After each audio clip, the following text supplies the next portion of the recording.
I now invite the next participating delegation, the Islamic Republic of Iran, to address the court. And I call upon His Excellency, Mr. Kazem Garibabadi, to take the floor.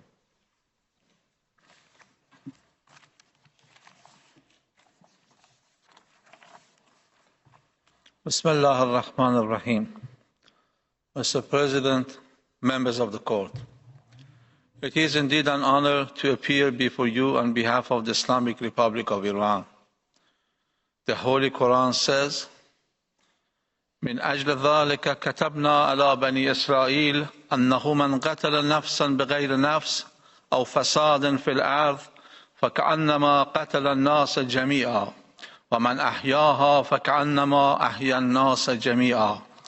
That is why we decreed for the children of Israel that whoever kills a soul without its being guilty of manslaughter or corruption on the earth is as though he had killed all mankind, and whoever saves a life is as though he had saved all mankind.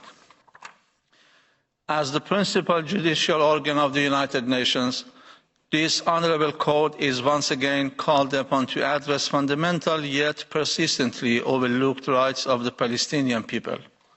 These include the right to urgently needed supplies essential to their survival, as well as of basic services and humanitarian and development assistance, the right to humanitarian access and basic necessities of life as referred to the question put to the court as per General Assembly Resolution of 19th December 2024. However, as we do not deem the Israeli occupying regime a legitimate member of the United Nations due to the illegality of its formation, we focus on violations of the Israeli regime in light of its prolonged occupation of Palestine and ongoing genocide, particularly in Gaza. As a preliminary remark, given Article 96 of the United Nations Charter, Para 1 of Article 65 of the Statute of the Court, and the Court's jurisprudence, we submit that the jurisdiction of the Court is evident and that there are no compelling reasons for the Court not to exercise its jurisdiction. Mr. President, it is too late. All the evidence points unequivocally to genocide. The window, if any, to stop the ongoing genocide in Gaza is rapidly closing. The question before the court does not concern an ordinary armed conflict. It deals with a genocidal situation, and as such, it requires a response to address its specific circumstances. The court has already decided in its orders of provisional measures more than 1 year ago that the Israeli occupying regime must, among others, I quote, take all measures within its power to prevent the commission of all acts within the scope of Article 2 of the Convention, end quote, and to take, I quote, all necessary and effective measures to ensure without delay, in full cooperation with the United Nations, the unhindered provision at a scale by all concerned of urgently needed basic services and humanitarian assistance, including food, water, electricity, fuel, shelter, clothing, hygiene, and sanitation requirements, as well as the medical supplies, end quote. 1 year past the prolonged recalcitrance of the genocide and inaction of the international community at this juncture constitutes an absolute moral and legal failure. According to latest reports, around 52,000 Palestinians have been killed as martyrs and over 123,000 wounded since October 2023, a toll that rises daily and a direct result of pursuing the declared policy of dehumanization by the Israeli occupying regime. These are not mere numbers. They represent innocent children, women, the elderly, and families. An entire nation under siege, being systematically decimated. As these proceedings unfold, OCHA reports that no aid has entered Gaza since 2nd of March. Medical supplies are rapidly depleting, including critical stocks for maternal and child health, as the number of aid workers killed since October 2023 has reached 412. Meanwhile, UNRWA and other humanitarian actors face systematic obstruction in delivering aid. The disaster is currently so frustrating that on 7th April, the heads of OCHA, the UNICEF, the United Nations Office for Project Services, UNRWA, WFP, WHO, and IOM issued an urgent appeal to world leaders to act firmly and urgently to save Palestinians in Gaza, with a high-level United Nations official says that, I quote, "We are being deliberately blocked from saving lives in Gaza, and so civilians are dying," end quote. How much more must the world witness before recognizing the genocidal intent behind these atrocities, including the infliction of severe bodily and mental harm, the deliberate imposition of conditions calculated to bring about Palestinians' physical destruction? All the aforementioned is just a fraction of the decades-long Israeli regime's crimes in Palestine.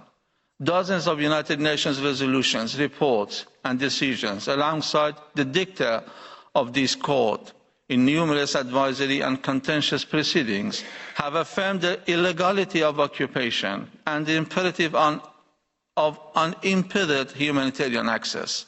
Yet these rulings and appeals have gone unheeded, as inhuman acts persist with devastating consequences. This totality of actions has, in our view, created a sui generis situation, demanding an equally sui generis response, specifically tailored to end the prolonged occupation, stop the genocide, save lives, secure the right to self-determination of Palestinians, and bring criminals to justice. Mr. President, members of the court, in our oral statement today, we submit that obstruction of humanitarian aid constitutes a violation of international humanitarian law. It further violates Palestinians' fundamental rights. Commission of international crimes both contribute to and result from obstruction of humanitarian access, and we finally submit that the United Nations, other international organizations, and third states are under an obligation to ensure Palestinians' access to humanitarian aid. Meanwhile, given the unprecedented gravity of the ongoing genocide, our arguments will demonstrate a clear nexus between obstruction of humanitarian aid and its human consequences, and the international community's obligation to prevent genocide. Mr. President, members of the court, as an occupying power, the Israeli occupying regime has systematically and repeatedly obstructed access to civilian population in flagrant violation of international humanitarian law, including provisions of the Hague Regulations 1907, as well as the Fourth Geneva Convention of 1949. Article 43 of the Hague Regulations, as well as Articles 23, 33, 47, 50, 53, 55, and 56 of the Fourth Geneva Convention unequivocally account for the obligations of the Israeli occupying regime, including to cooperate with the United Nations, its agencies and bodies, other international organizations, and third states to ensure Palestinians' access to urgently needed supplies essential to their survival. Among these provisions, Article 43 of the Hague Regulations is particularly pertinent, expressly requiring the occupying power to, and I quote, take all measures in its power to restore and ensure, as far as possible, public order and safety of the occupied territory, end quote. Moreover, Article 55 of the Fourth Geneva Convention is explicit in obliging the occupying power to ensure the food and medical supplies of the civilian population. Mr. President, members of the court, the Palestinian people in Gaza and the West Bank in particular have been deprived of the basic necessities essential to their survival, leading to violation of their fundamental human rights to life, water, food, and health, among others. First and foremost, right to life, especially in Gaza, has become a mirage. Killing is occurring on a daily basis. The threshold under Article 2 of the Genocide Convention was crossed a long time ago. with deliberate targeting of civilians, all belonging to a group, as well as the deliberate obstruction of humanitarian and vital for their survival, genocidal intent is beyond evident. Apart from direct deaths, what has been underreported is indirect death that add significantly to the gravity of the situation, in particular in Gaza. According to a recent study, deaths due to traumatic injury in the Gaza Strip between 7th October 2023 and 30th of June 2024 reflect an exceptionally high mortality rate, underscoring the urgent need for interventions to prevent further loss of life. Concerning violation of Palestinians' right to water as a result of blocking humanitarian access, apart from a scarcity of clean, fresh water in Gaza for more than a decade due to destruction of water and sanitation infrastructure, in October 2023, the Israeli occupying regime closed the water pipelines into Gaza and cut off the electricity needed to run the desalination plants that process the brackish water that flows from the coastal aquifer. According to WHO, poor access to fresh water has resulted in water-related diseases such as hepatitis A, which is typically acquired by consuming contaminated food or water. What has deteriorated the water tragedy in Gaza, specifically during the past year, has been the brutal devastation of United Nations structure for water, sanitation and hygiene in the Gaza Strip, demonstrating the Israeli occupying regime's direct targeting of humanitarian aid from the United Nations, even prior to recent years' strikes.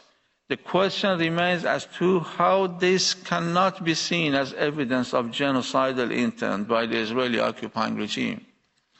As regards Palestinians' right to food, the OCHA announced in November 2023 already that Gazans were at a high risk of starvation, further stating that it was incapable of providing adequate food, water and medical care to meet Gazans' needs. As another example, as early as March 2024, a report was released by the Integrated Food Security Phase Classification Famine Review Committee, stating that widespread famine would be imminent in Gaza, and there would be, I quote, a major acceleration of death and malnutrition, end quote. Mr. President, members of the court, more than a year has passed since this catastrophic phase, and the situation has only deteriorated as starvation and willful obstruction of humanitarian aid causes serious bodily harm to Palestinians, again in contravention of the Genocide Convention. Mr. President, members of the court, Gaza's health system has also been debilitated by the Israeli regime. At least 627 healthcare workers are known to have been killed, 212 have been arrested, and 47 ambulances have been destroyed or damaged through targeted attacks. By January 2024, the Israeli regime had already bombed every one of Gaza's 12 universities in what may be called a full-fledged scholaticide, ironically, at a time when the need for doctors has never been so urgent. No medical student has been able to graduate. What is even more staggering is the often neglected psychological effects of the Israeli regime's actions on the well-being of civilians in Palestine, and in particular in Gaza. Years of exposure to violence, displacement and loss have led to a burgeoning mental health crisis with chronic stress, PTSD, depression and anxiety becoming endemic, living in the Gazan children particularly vulnerable. The impact of this psychological trauma is profound. In such a crisis, blockade of access to medical care of the United Nations, other international organizations and entities is a blatant disregard for fundamental principles of international law by the Israeli occupying regime, significantly undermining the Palestinians' right to health. This constitutes a literal violation of Article 2 of the Genocide Convention, as its terms are breached verbatim by the Israeli occupying regime. Mr. President, distinguished members of the Court, international crimes being committed by the Israeli occupying regime in Palestine have appeared as a cause and effect of obstruction of humanitarian access. These include, among others, genocide, war crimes, and crimes against humanity. This pattern is reflected in the ICC prosecutor's application for arrest warrants against Israeli criminals and the pending proceedings before this honourable court regarding alleged violations of the Genocide Convention. War crimes have become a routine by the Israeli occupying regime, particularly in Gaza Strip. Attacks against civilians, including United Nations staff, medical personnel, as well as journalists, deliberate targeting of civilian infrastructure and medical facilities, and imposing collective punishment on the civilian population are only part of the war crimes committed by the Israeli occupying regime in the last year. According to the United Nations, up to 1.9 million people in Gaza are internally displaced, including people who have been displaced 9 or 10 times.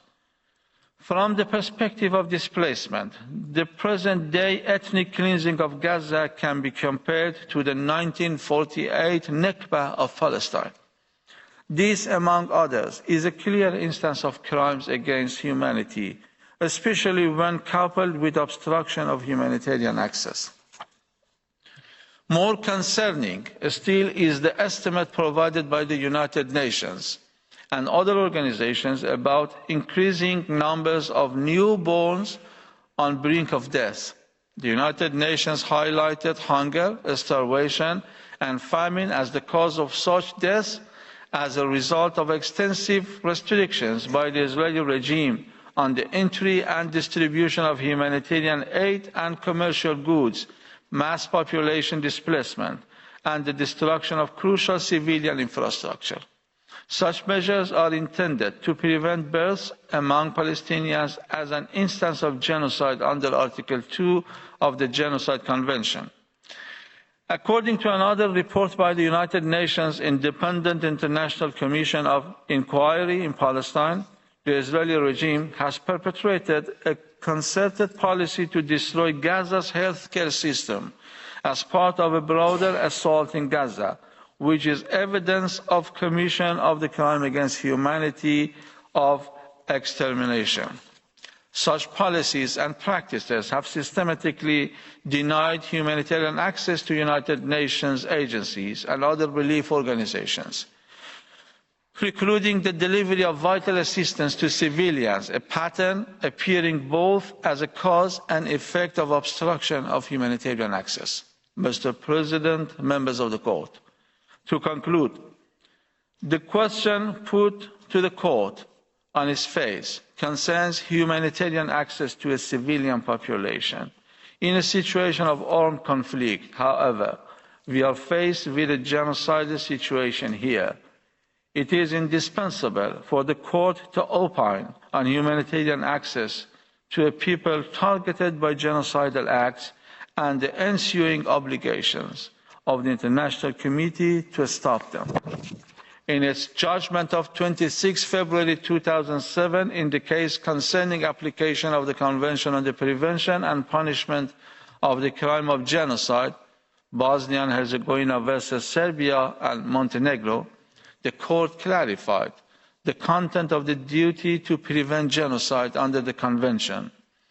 In the Court's opinion, responsibility is incurred, I quote, if the state manifestly failed to take all measures to prevent genocide which were within its power and which might have contributed to preventing the genocide, end quote. The Court further considers the first parameter to be, I quote, the capacity to influence effectively the action of persons likely to commit or already committing genocide, end quote. In the court's view, I quote, a state's obligation to prevent and the corresponding duty to act arise at the instant that the state learns of or should normally have learned of the existence of a serious risk that genocide will be committed. From that moment onwards, if the state has available to it means likely to have a deterrent effect on those suspected of preparing genocide or reasonably suspected of harboring a specific intent, it is under a duty to make such use of these means as the circumstances permit, end quote. Mr. President, we ask if there is a state that has not learned of the existence of a serious risk that genocide would be committed in Gaza. What have those states that are in a position to prevent genocide done to fulfill their duty under the Convention? We regard obstruction of humanitarian aid by the Israeli occupying regime as, among others, evidence of genocidal intent and invite the court to clarify a state's duties to ensure Palestinians humanitarian access in view of a state's obligation to prevent genocide under the Genocide Convention. Having said that, notwithstanding the present proceedings, the rule... In analysing the speech just presented before the International Court of Justice, several key dimensions stand out, each reinforcing the central argument that urgent, decisive international legal action is both warranted and overdue in the context of the war on Gaza. First, the speaker skillfully anchors the address in a universal moral framework, beginning with a Quranic verse that transcends religion and speaks to the fundamental value of human life. This sets a tone of shared humanity, which proves critical throughout the address. The speech is not merely a legal argument, it is a moral reckoning.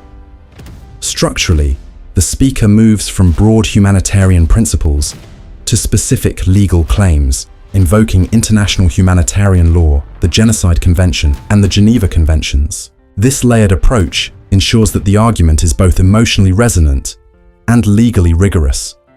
By citing United Nations resolutions, ICJ precedent, and international legal instruments, the speech grounds its pleas in the very language and legacy of global law.